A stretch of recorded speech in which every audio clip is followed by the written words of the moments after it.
Hai guys, welcome back to Presaiman. Masih bersama dengan saya Victor. Di Jawab Alkitab kali ini, kita akan membahas mengenai sebuah ayat di dalam kitab 2 Korintus, di mana di sana Paulus mengatakan bahwa dia merasakan duri dalam dagingnya. Kira-kira apa ya dimaksudkan oleh Paulus di dalam ayat ini? Untuk mengetahui lebih jelas, mari kita baca ayatnya terlebih dahulu. Dan supaya aku jangan meninggikan diri karena pernyataan-pernyataan yang luar biasa itu, maka aku diberikan suatu duri di dalam dagingku, yaitu seorang utusan iblis untuk menggocok aku, supaya aku jangan meninggikan diri. Duri dalam daging yang disebutkan Paulus dalam ayat ini memiliki banyak sekali interpretasi. Ada yang bilang ini berupa penyakit, ada yang bilang juga ini adalah suatu ungkapan spiritual, bahkan ada yang juga bilang ini sekedar ungkapan emosional. Manakah yang benar? Pertama, kita perlu tahu bahwa yang dimaksudkan oleh Paulus di sini bukanlah ungkapan secara literal bahwa ada duri yang masuk ke dalam dagingnya ataupun juga kesusupan. Bukan itu.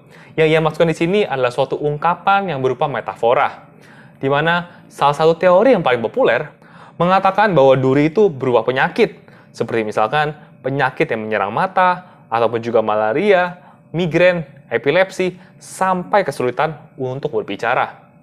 Ada teori yang lainnya yang berkata bahwa duri dalam daging yang dirasakan oleh Paulus ini berbicara mengenai tekanan yang dirasakan oleh Paulus dari orang-orang di sekitarnya. Seperti yang kita tahu, Paulus dalam pelayanannya banyak sekali mengalami persekusi dari orang Yahudi.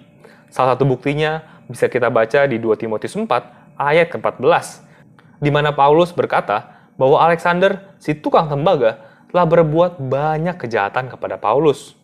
Hal ini semakin diperkuat kalau kita membaca bahwa istilah duri juga pernah digunakan di Bilangan 33 ayat 55 sebagai metafora dari musuh bangsa Israel. Teori yang lain mengatakan bahwa duri dalam daging yang dirasakan oleh Paulus itu adalah ingatan mengenai apa yang telah ia perbuat di masa yang lalu. Karena seperti yang kita tahu, di masa lalu Paulus yang dulunya bernama Saulus pernah mempersekusi gereja mula-mula, di mana itu terus menghantui dia. Ada pula yang berpendapat mungkin duri itu berupa godaan duniawi ataupun juga depresi. Mari kita pelajari juga apa sih sebenarnya tujuan dari duri ini. Paulus berkata bahwa tujuan dari duri ini adalah untuk membuat dia tidak terlalu membanggakan dirinya atas wahyu-wahyu yang begitu luar biasa yang ia dapatkan dari Tuhan. Jadi di sini kita melihat bahwa tujuan daripada Tuhan mengizinkan duri di dalam daging ini adalah supaya menjaga Paulus tetap rendah hati. Dan ini amatlah wajar. Orang yang pernah bertatap muka langsung dengan Yesus dan diutusnya secara personal, pasti dalam kedagingannya akan menjadi besar kepala. Apalagi tidak hanya itu, Paulus juga diinspirasi oleh Roh Kudus untuk menuliskan begitu banyak kitab di Perjanjian Baru. Sehingga mudah sekali untuk Paulus merasa bangga hati ataupun juga meninggikan dirinya sendiri. Paulus juga mengatakan bahwa penderitaan yang ia rasakan itu adalah utusan si iblis. Sama halnya seperti Tuhan mengizinkan iblis untuk mencobai Ayub.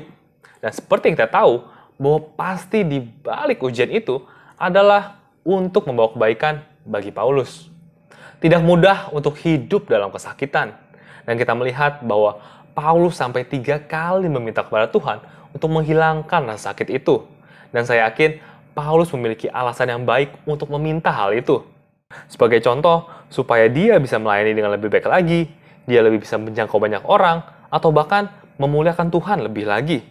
Tapi di sini, kita belajar bahwa Tuhan jauh lebih peduli akan membangun karakter Paulus dan mencegah dia menjadi sombong. Namun, Tuhan memilih untuk tidak menghilangkan rasa sakit itu. Tapi, Ia memberikan kasih karunia yang begitu besar dan juga kapasitas kekuatan yang lebih lagi kepada Paulus. Sehingga kita bisa membaca di ayat yang ke-9, Paulus akhirnya mengerti dan juga belajar bahwa kuasa Tuhan menjadi sempurna di dalam kelemahannya. Jadi kesimpulannya, ketidakjelasan dari makna duri dalam daging yang dialami Paulus sebenarnya adalah hal yang baik.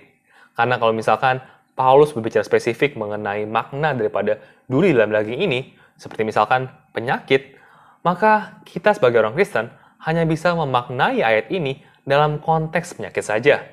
Tetapi karena ambiguitas di dalam ayat ini, maka kita semua bisa belajar dari ayat ini dan mengaplikasikannya kepada persoalan spesifik yang kita alami di dalam kehidupan kita. Oke guys, sekian dulu buat episode kali ini. Semoga episode kali ini bisa memberkati kalian semua ya.